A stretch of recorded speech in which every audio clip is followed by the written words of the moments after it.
Сәлем достар, сәлеметсіздер мистер Майкер. Бүгін мен сіздерге блог түсіріп жатырмын. Жай ғана аз блог.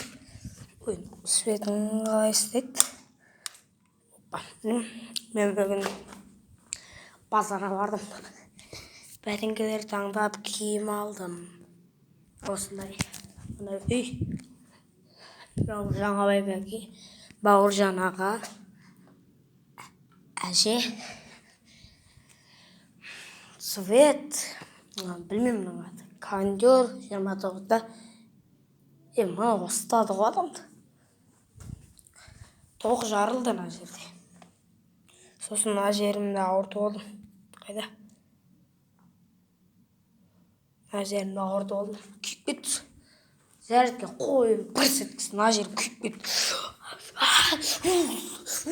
Дедім ғой. Мә қолым сол кезде жаман ауырды.